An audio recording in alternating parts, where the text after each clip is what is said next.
ভূপতিনগরের খবরেই যাব, তবে হাইকোর্টে ভূপতিনগর নিয়ে, ভূপতিনগরে তপন মিদ্যা বিজেপির নেতা খুনের ঘটনায় ভূপতিনগরে 40 মামলার তদন্ত করতে পারবেন না ওসি।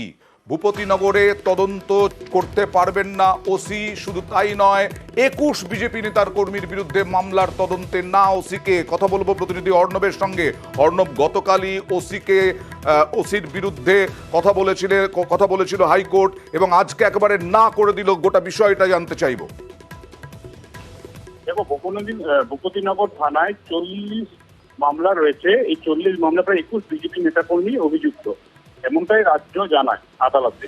এবং এক্ষেত্রে বিজেপি নেতাকর্মীর তরফে যিনি আইনজীবী ছিলেন তিনি জানান, এই মামলায় নিয়ে বারবার কার্যত ফোন অ্যারেস্ট দেখিয়ে এই বিজেপি নেতাকর্মীদের অ্যারেস্ট করে রাখতে চাইছে এবং ভোটের মুখে একটা অন্য রকমের বাতাবরণ তৈরির চেষ্টা হচ্ছে।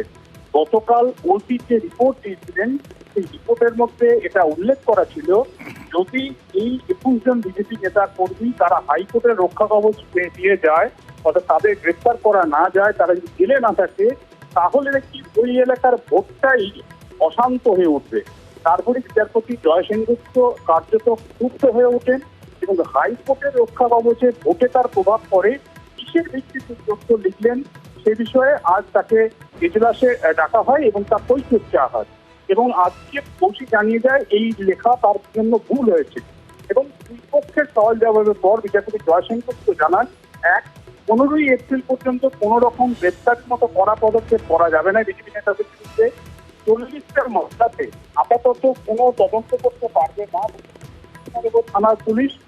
এছাড়া আর কোন মামলা বা এই মামলাগুলির ক্ষেত্রে বিস্ফোরণের অভিযোগ কোথায় রয়েছে, যেহেতু বিস্ফোরণের বা নাশকতার কোনো তথ্য লুকিয়ে থাকলে কোনো ঘটনার মধ্যে, সেক্ষেত্রে নিয়োগ হচ্ছে তা এনআইএ তদন্তে। আমরা জানি এনআইএর ক্ষেত্রে যে শিডিউল অফেন্স, সেই রিপোর্ট রাজ্য সরকারকে পাঠাতে হয় কেন্দ্রীয় স্বরাষ্ট্র মন্ত্রককে।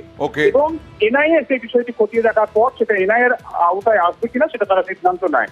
স্বরাষ্ট্র মন্ত্রক কি জানানো হয়েছিল, জানানো হয়ে থাকলে কবে জানানো হয়েছিল, তার আপ টু ডেট কি, এই পুরো বিষয়টা নিয়ে রিপোর্ট তলব করা হয়েছে এবং সেই রিপোর্ট পাওয়ার পরেই এই মামলার পরবর্তী শুনানি হবে, এমনটা জানিয়েছেন। আপাতত রক্ষা কবচ এই 40 বিজেপি নেতা কর্মীকে পুনর্দায়িত্ব গ্রেফতার করা যাবে না, আর তাদের বিরুদ্ধে যে এফআইআর গুলির তদন্ত চলছিল সেগুলি বন্ধ থাকবে। আদালতের নির্দেশ ছাড়া সেগুলিতে কোনো রিপোর্ট দাখিল করা যাবে না। আর 40টা মামলার ক্ষেত্রে কোনো তদন্ত আপাতত করতে পারবে না ভূপতিনগর থানার। ধন্যবাদ। গার্ডেন রিচে ওই রকম ভাবে একেবারে ছাদ মাটিতে মিশে গিয়েছিল। তারপরে আমরাই দেখিয়েছিলাম এই বড় বাজারে বেআইনি নির্মাণের খবর। সেই খবর সম্প্রচারের পরে এবার কড়া ব্যবস্থা নিচ্ছে। বেআইনি নির্মাণে নোটিশ পাঠালো কলকাতা পুরসভা। আমরাই দেখিয়েছিলাম এই খবর। দুপুরে কথা বলবো প্রতিনিধি বিশ্বজিতের সঙ্গে। বিশ্বজিৎ, কি নোটিশ পাঠানো হলো এবং কি বলা হলো নোটিশে, এবং কারা করছিল এই বেআইনি নির্মাণ?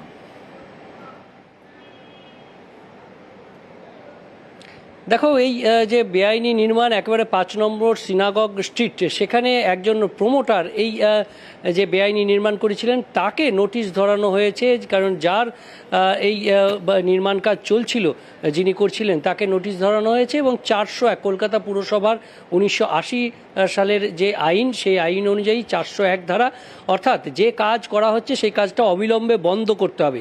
এই নোটিশ ধরানোর যে প্রাইমারি যে ডাটা, সেই ডাটা এসেই অর্থাৎ সাব অ্যাসিস্ট্যান্ট ইঞ্জিনিয়ার তিনি লগবুক এন্ট্রি করেছেন 4933 সেই নাম্বার, এবং সেই নাম্বারে লগবুক এন্ট্রি করা হয়েছে। এবং এই 401 ধারায় নোটিশ দেওয়ার পর যদি এই প্রমোটার বা যিনি কাজ করছেন, এই কোনো রকম অনুমতি না থাকা সত্ত্বেও তিনি যদি কাজ চালিয়ে যান, তাহলে কলকাতা পুরসভা কি করতে পারে?